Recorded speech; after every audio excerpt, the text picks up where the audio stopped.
Good morning, ladies and gentlemen. Please join me in Gasho. Namo Amidabits, Namo Amidabits, Namo Amidabits, Namondaps, Namondaps, Namondaps, Namondaps, Namondaps. Morning, ladies and gentlemen, and thank you for joining me today on this Sunday. It's been a while since I've had the opportunity to give a Dharma message. It's been an incredibly, busy stretch to the start of the school year for me. I've been juggling life at home, raising a newborn daughter, with also what's essentially been an incredibly challenging and stressful start to the school year. I usually look forward to the beginning of the school year as an opportunity to really get to know a lot of new students and try a bunch of new things and really get the creative processes going. Not so much this year. This year it's all about survival and mental health management, I would say. And that's not just me speaking. This is something that we're seeing across the entire district. Lots of stress for teachers and students alike. I mean, you're dealing with changing rules regarding masks. You're dealing with changing rules regarding vaccination policies. You're dealing with lots of students that have not been in school for up close to 2 years in some situations. You're dealing with a lot of parents that feel out of the loop, and you're dealing with lots of administrators that don't exactly know how to balance all these things out perfectly. It's been a real challenge, without a doubt. But fortunately, one of the solutions to these problems has been the administration of something that the district has called Wellness Wednesdays. Okay, so they've implemented this thing called Wellness Wednesdays, which is designed to help us throughout this incredibly stressful period of time. And basically, they're kind of like crash courses in mental health preservation. I guess that's the best way that I could describe it. The goal is pretty simple.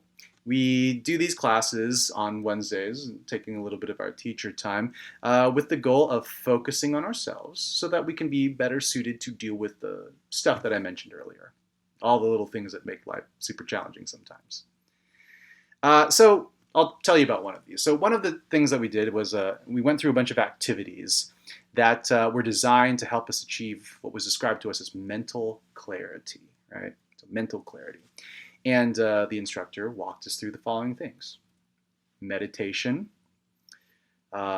breathing exercises, so focusing on your own breathing, like the in and the out, and feeling the breath come into your body and leave it. And of course, self-affirmations, right? Saying good things about ourselves. And the last one, gratitude practice. Practicing gratitude, looking for positive things that we can say about our lives and that kind of stuff. Recognizing that there's opportunities to be grateful all around us. If you've been to a Buddhist temple in the last, 100 years, this stuff all sounds very familiar. Or at least it should sound pretty familiar, right? It's interesting though, because we went through all these different steps, all these different breathing exercises, and all these different things.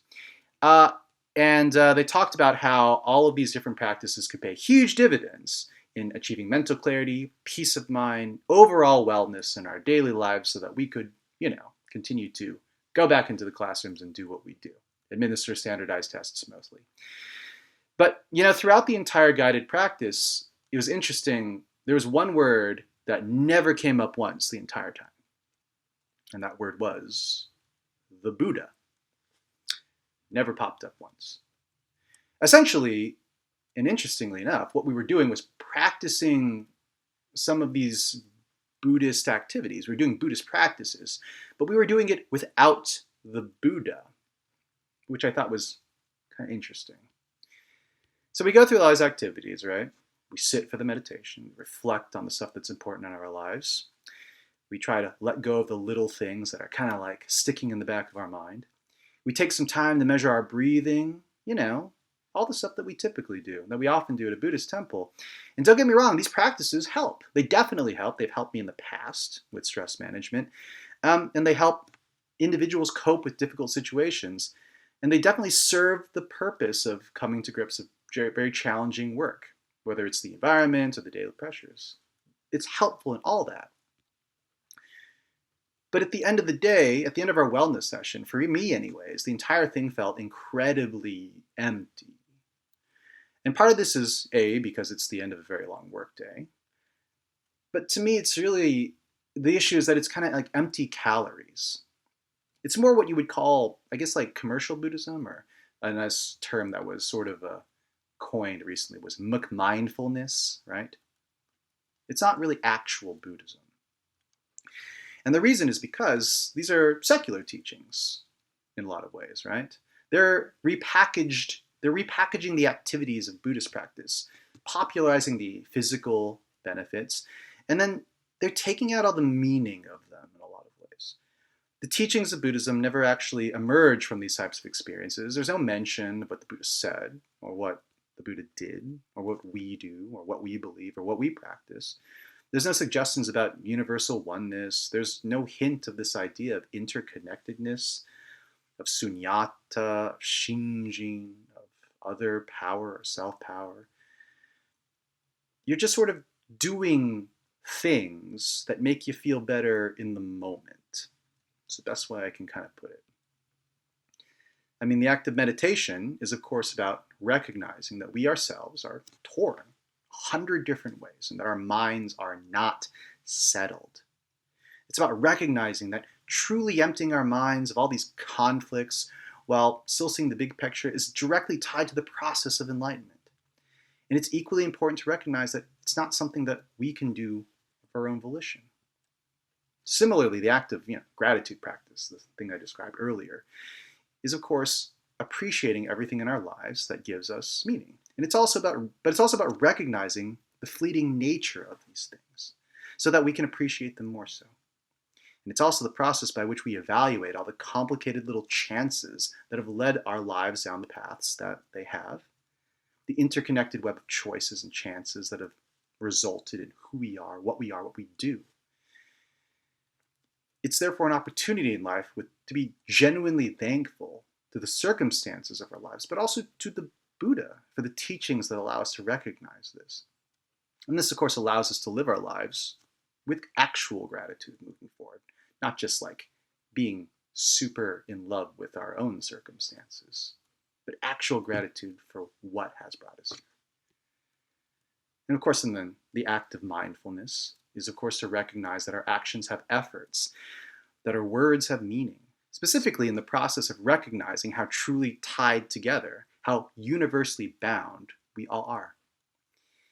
Mindfulness is the process of recognizing and understanding our communities, our Sangha as a whole. It's also rooted in the firm central teaching that life is full of, if not wholly defined by, the experience of suffering. And then it's our attachment and selfishness that causes this core sensation. You don't hear any of this on Wellness Wednesday. And yes, I know that they shouldn't be teaching Buddhism at school wellness opportunities.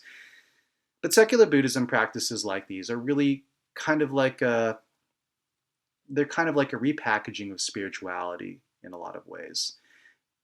And one that kind of takes the real meaning out of it. It's coffee without the caffeine, or beer without the alcohol, I guess. It's the act without the actual essence of what it's supposed to be about and what it's supposed to mean. And at the end of the day, that's the concept, the process of the goal of achieving enlightenment. It's supposed to be about changing yourself, ourselves, and of course the world around us in the process. And that's the thing that's missing. And that's the thing that is hard to kind of stomach. Mindfulness is, at this point in time, a full-blown industry. I mean, I doubt there's a single one of you that hasn't worked in a corporate environment or in a high-stress situation that hasn't been, given the opportunity to practice corporate mindfulness techniques and that sort of thing as a way of managing stress. But the problem is that the current form of these sort of practices are divorced from actual Buddhist teachings. This doesn't make the practices themselves inappropriate, but it does make them feel a little bit cheaper when employed in a situation where the actual reform needs to take place, whether it is a workplace or in an industry. And as a result of that, if it just allows people to manage the situations rather than actually deal with personal or structural change, that can be a little bit detrimental. The Buddha taught, after all, at the core of his teachings, that the world is full of suffering. that suffering is based on the attachments that we have, and that through Buddhist practice there's a way out of suffering. It was understanding where our suffering was born from, and then understanding where it comes from intrinsically, while looking to the teachings of the Buddha and the benevolence of the Buddha as the way out of that suffering. It wasn't temporary, it's permanent, so that we in turn can return to help others. It is to understand ourselves, change ourselves and the circumstances around us for the better. It's not just to improve the way we feel about anything. Unfortunately, without this backbone behind these practices, there's nothing to grow from, and there's nothing to grow into. There's no changing a toxic work environment, no improving school policies, no understanding the root causes of our stress and anxieties, nor is there any actual end goal to change them. Instead, it's just a kind of a panacea, right? Cover up the bad times, but don't really change anything. This is kind of the opposite of what the Buddha intended, I think, even if it can feel like it's the same steps along the way. Now, I'm not saying that we decry every example of big mindfulness or shout down anyone who derives great pleasure or sees their mental health improve because of it. Again, these are good steps and good practices, and they help people, and that's a good thing. But what I am saying is that there's a deep, rich underbelly of teachings that accompany all of these practices. And as we are Buddhist practitioners, this is a real opportunity for us to reflect on the ways that the Dharma enhances our lives in addition to the practices themselves. Remember that at the end of the day, it's all about change. It's always been about change. It isn't change that happens from our own efforts, and it isn't change that's rooted in covering up our suffering. It's gradual, real growth that comes from understanding the roots and fully trusts in the destination. Because in the end, this is what it means to be a follower of the Buddha's wisdom and one who trusts in the Buddha's compassion and recognizes that these are the things, not necessarily the practices themselves, that make a difference in our lives. Thank you for listening. Please join me in Gasho. Namo Amidavits, Namo Amidavits, Namo Amidavits, Namandaps, Namandaps, Namandaps.